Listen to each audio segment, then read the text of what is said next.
a lot of people are familiar with the Conquer series, which is what we used before Sexual Integrity 101, really as our main on-ramp for getting pure desire groups going in churches. So those who know Conquer series but are less familiar with Sexual Integrity 101, what is Sexual Integrity 101 and what makes it unique? Yeah, in a lot of ways, Sexual Integrity 101 is connected to the foundations of Pure Desire Ministries, because when Dr. Ted Roberts started Pure Desire, I think what he saw in the church was that the approach to overcoming unwanted sexual behavior was the very typical try harder, pray more, read your Bible more, and just stop it. And while that's good advice and we wish it worked, there's so much more going on in our unwanted sexual behaviors that have to do with the brain, the ways that we're numbing out or medicating pain in our life, and that there needed to be a more robust answer to understanding unwanted behaviors, and even how for some people it became sexual addiction, and then conversely how that sexual addiction was impacting the spouse. And so very often in that traditional try harder approach, there wasn't even an acknowledgement that there was a spouse involved that was having a challenge understanding the betrayal, the way it was making them feel, the impact it was having on the relationship. And so that is much of what birthed Pure Desire, and ultimately birthed training that Dr. Ted and Diane Roberts would do called the Pure Desire University. And when it first began, it was like a 4-day training. It was mostly aimed at pastors and counselors. And over time, that got simplified into kind of a core training that we would just call the Pure Desire Conference, a 2-day event. And as people would come and hear that at churches, and you and I were a part of many of these in the last few years, we would just hear often how people would say, I wish my whole church had been here. My whole church needs to understand all of these factors that contribute to sexual addiction, an understanding of what lasting freedom looks like, and that it's not just trying harder, but it's truly retraining our heart and our brain and our mind to think and live differently. And so we kind of looked at that and said, the reality is, even if we do these conferences really well, they're limited because of, you have to travel and get somewhere in person. What if we could do this in a model that made it accessible to the whole church? And so that was kind of the birthplace of the idea for Sexual Integrity 101.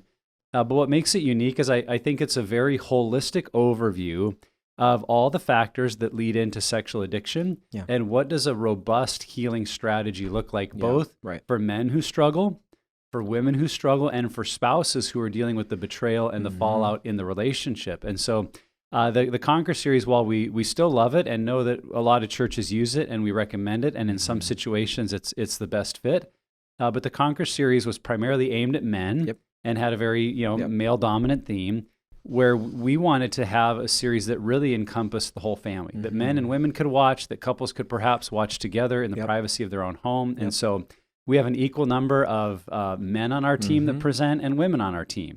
The guests that came in and brought their expertise are male and female. The couples, the interviews that are done are with couples, so that there's that male-female perspective. And so we're very serious when we can say to a church, this is for everyone. And it's not just for people who struggle. It's for, those who struggle will benefit from understanding it, but it's for those who struggle. It's for spouses. It's for parents who just want to understand what their teens are facing. And it is for pastors, leaders, and counselors, those who help, that just want to say, how can I help better in an area that most people, I think, are passionate about, but haven't actually been trained in how to help. And so it creates an opportunity that it's really a discipleship tool versus just being a recovery strategy. And I think the Conquer series in that regard can also be used that same way to say, hey, all the men in our church need to watch this. But with Sexual Integrity 101, it's the freedom to say everyone in our church needs to watch this so that we can understand what's going on and how to be a part of the long-term solution.